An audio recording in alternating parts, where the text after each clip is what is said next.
Hey everybody, Django here. Welcome back to my mechanism deep dive.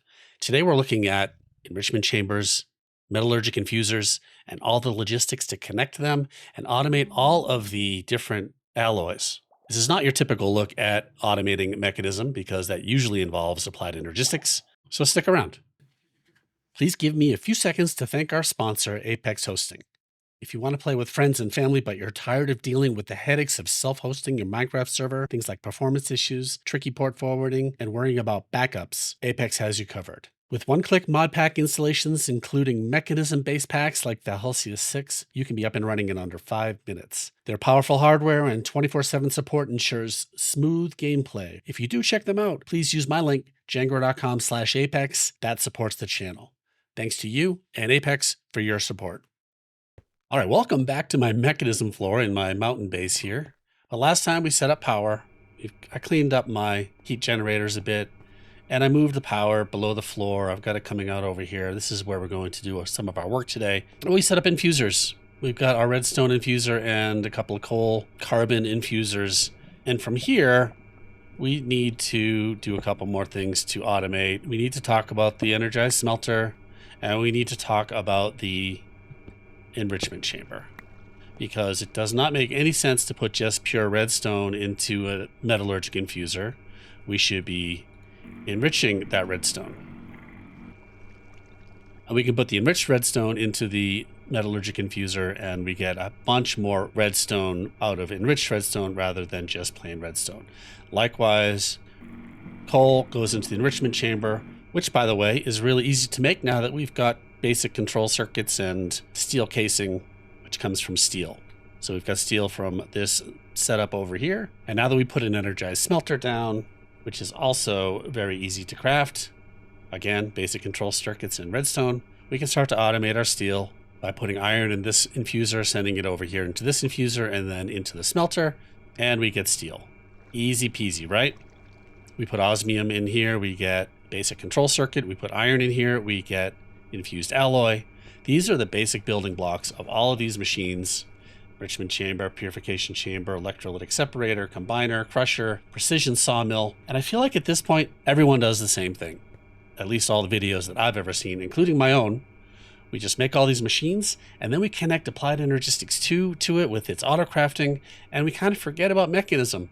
Unless we want to move on to the mecha suit, and then we got to do fission and fusion. We are going to need better power at some point, and that's where the gas burning generators come in, and we'll do that. But at this point, mechanism's kind of an afterthought. And to me, this is kind of two roads diverging in the wood, to paraphrase Robert Frost. Let's take the road less traveled. Let's just stick with mechanism. It's got so much in it that I think gets ignored and overlooked and replaced by mods that make things very easy, and we don't have to think. So we put applied energistics auto crafters on all these machines, set up patterns, or maybe refined storage patterns as well. Either way, and we just kind of forget about mechanism and all the amazing things that it has in it. So let's take a look at this wall. Here's the less traveled road that I want to take, which is to automate all of these things, which are the basic building blocks of mechanism, by using just mechanism. And let's use mechanism like the factory mod that I think it was designed for, a lot like modern industrialization, kind of a factorio thing where we build dedicated enrichment chambers and metallurgic infusers and smelters as needed and crushers to make all of these things individually. And I think the purpose, or I think the point here, is that using the digital miner with mechanism, where we have unlimited resources, we can just have all these things ready for us when we need them. So this wall right here is kind of how I've made sense in my own brain about how to make all of these different building blocks. So these are the basic infusing materials up here: coal, redstone, diamond, and obsidian. And you put those through the enrichment chamber and you get enriched coal, enriched redstone, enriched diamond, and enriched obsidian, which is not that simple as just sticking the obsidian into an enrichment chamber. We have to convert it into crushed obsidian, which then gets put into refined obsidian, and that can get turned into enriched obsidian by putting the enriched obsidian dust into diamond infusion, and from that we get the enriched obsidian. So these all go into metallurgic infusers. This, of course, makes steel out of iron. The enriched redstone gives us a couple things: the infused alloy from iron and the basic control circuit from osmium. And then these advanced and elite and ultimate circuits are then crafted out of the lower tier circuits. And likewise, the advanced alloys like this reinforced alloy and then the atomic alloy are made from the earlier alloy. So we infuse iron to get infused alloy, we infuse that in diamond to get the reinforced alloy, and we infuse that with obsidian to get the atomic alloy. And once we have these at our disposal in large quantities, which again we can do easily by just mining ores automatically with the digital miner, then we can carry on in the mechanism and craft just about anything. We can upgrade the machines. We can get into later game mechanism stuff. There's a pig somewhere, and it's kind of making me crazy. Let's relocate this pig. Come here. You can just go in here for now. What happened to all my cows? This pen was full of cows. Oh well. Well, thank you for sticking with me through that long-winded discussion of alloys and circuits. Let's get to it. First thing we need to do is talk about ore doubling, because obviously we want to double ores just like we want to optimize the infusion materials. I'm assuming we have Silk Touch by now, but if you don't, this will work as well. Let's just put some quick ore doubling right in place here. And we'll just reuse this energized smelter, especially since we're going to kind of reproduce steel production over here. So we can just use this spot for ore doubling. Now you can get to tripling pretty easily. Honestly, I've just done it and I want to do something a little bit different. I will link to a video that I just did in the Craftoria series, which goes through ore tripling in detail if you want to check that out. And I'll link to that in the upper right corner of this video. But let's just set up ore doubling really fast. So we just need a barrel down here, barrel up here, and an enrichment chamber right here in this spot. Now we can set up this energized smelter. It's already set for input on the top and output on the bottom and eject on. So everything is properly configured for the smelter. Same thing here, top input, bottom output, eject on. And we need a logistical transporter right here on this barrel because machines cannot pull from passive inventories like a barrel. It needs something to pull from it. And so if we put this configurator into item mode and right click on the tip, you can see pipes, logistical transporters are in 3 segments. Right on the end, we right click twice to get that bigger funnel end there. That is pull. So now that's it. I'm sorry, I've got the barrel sideways. I'm just gonna leave it. And we put the iron ore in here. It's going to go into our enrichment chamber. Enrichment chambers will double ores, but even if you just have fortune 2 or 3, you can do just as well because you can put raw ores in this too and you'll get 4 for 3. Iron dust come out of here, go into the smelter, get turned into iron ingots, which are collecting in this barrel down here. There we go. Easy ore doubling. Here's what we're going to do. I'm going to set up a factory for each type of infusing that we're doing. So one for example, for enriched redstone, it can, in the metallurgic infuser, make infused alloy, rose quartz, and basic control circuit. I'll actually skip the rose quartz for now until I get started in create, but we'll do 2 of these, 2 infusers for redstone. For diamond, we'll do 2. 1 to make this refined obsidian dust and 1 to make reinforced alloy. And for enriched obsidian, we'll do 1, which is going to turn reinforced alloy into atomic alloy. And we'll do the steel setup first. So I'm going to put down the smelter right here, 2 metallurgic infusers. And I actually want to do the power a little bit differently here. I want to run it up across the top.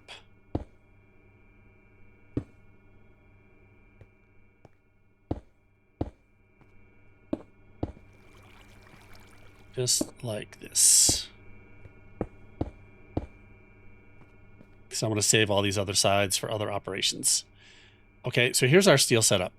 So this is going to be, these are both going to get carbon in them in the form of coal. And now we need to make the refined carbon, refined coal. And we're going to do that with 2 enrichment chambers. This one's going to get coal ore. It'll double it into coal.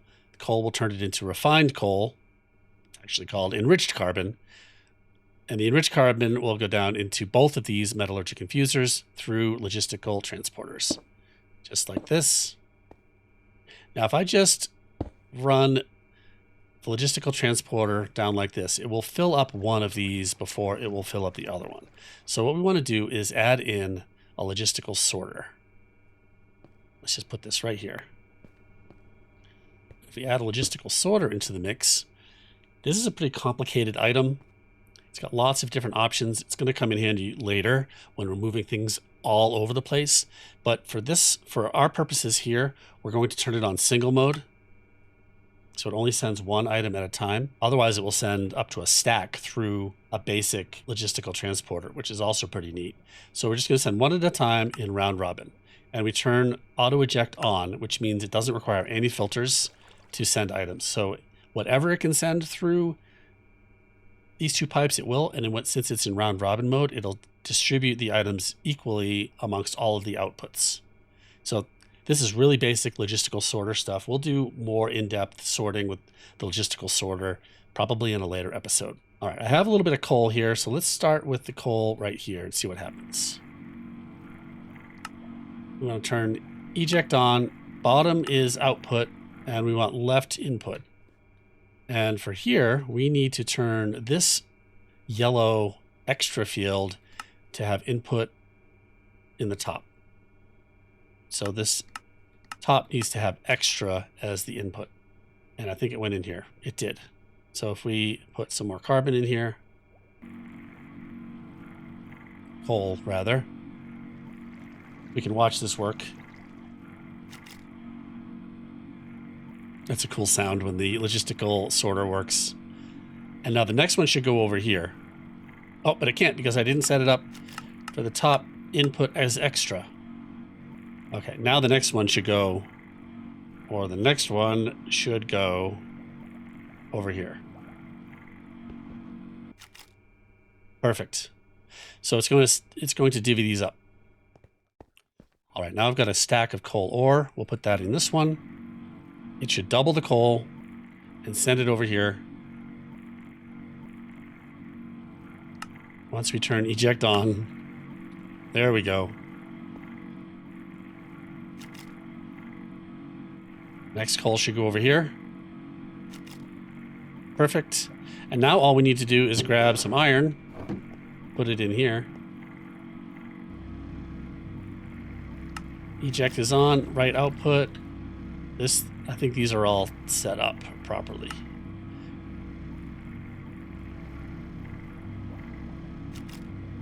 Yep, it moved into this one.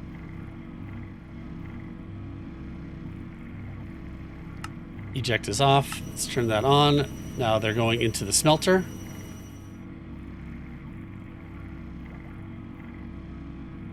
Oh, and this one doesn't even have any power yet.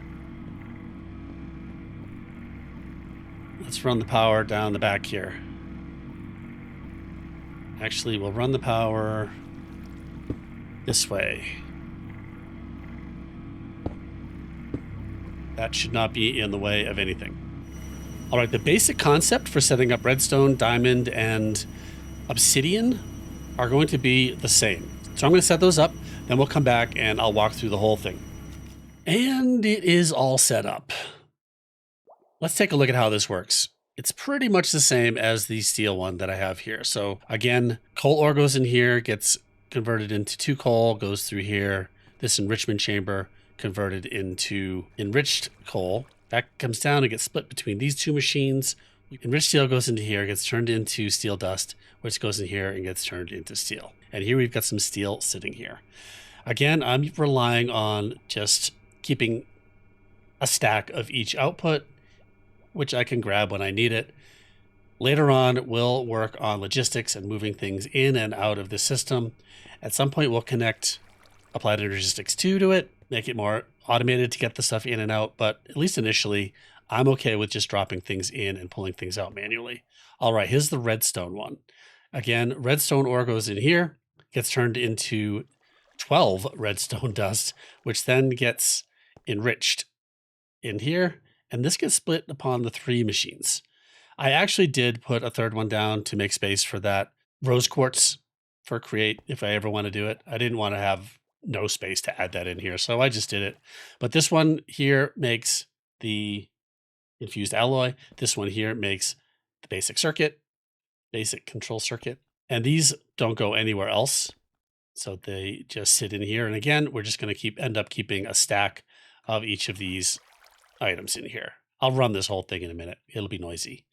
This one here is the diamond one. Again, diamond ore goes in here, gets multiplied in the enrichment chamber to 2 diamonds per ore. That comes down here and gets split between these 2 machines right here. There's 2 things we can do with diamond. In one, we can make reinforced alloy. And in this one, at this point, it gets a little bit tricky because we need to use diamond infusion to turn obsidian dust into refined obsidian, which then will go through the enrichment chamber to get turned into enriched obsidian. And then that goes in here and fills up this metallurgic infuser. So over here, this one here dumps out to the left on the output with eject on. And this one here takes input from the right and dumps out to the left. This one here takes input on the right for the extra, which is the yellow field in here, which puts the enriched obsidian in there. We just put this reinforced alloy directly in here. So we're going to get that out of here and put it in here. To get the reinforced alloy, we'll take the infused alloy out of here and put it into here.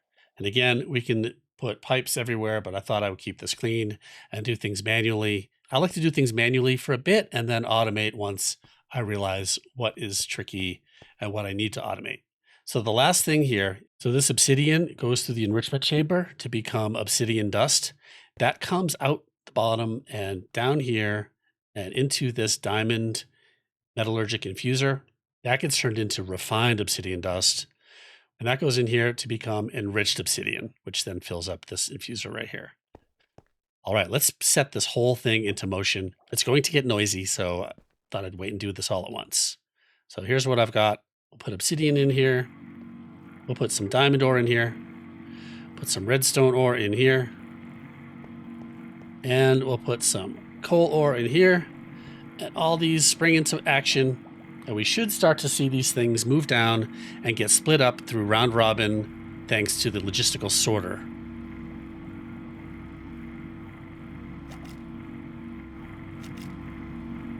There goes the enriched redstone.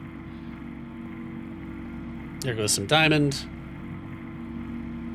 Okay, now we can put in here iron. We can put in here iron. We can put in here osmium. We'll leave this one alone. Once we have some infused alloy, we can put that in here. That will give us reinforced alloy, which we can put in here to get the atomic alloy. I've also connected the power upstairs to all of my wind generators and my solar generator, because there's no way these 3 heat generators would supply all of the power required for this. I've definitely used too many universal cables. I did run a few cables through the floor to get to these middle machines. I could have just run the entire string through the floor and left out these vertical basic cables, but I kind of like how it splits it up, so I left them there. In a future episode, we'll do some more work with these logistical sorters and set all of the inputs and outputs out of the back of these machines to automate the whole thing. All right, that's going to do it for this episode. I hope this was an interesting and different look. We took the road less traveled with Mekanism, and we're setting up full automation with just Mekanism. If you're enjoying this different look at Mekanism, please hit that subscribe button. Leave a comment. Let me know what you think. Thanks for watching. We'll see you next time. I appreciate you.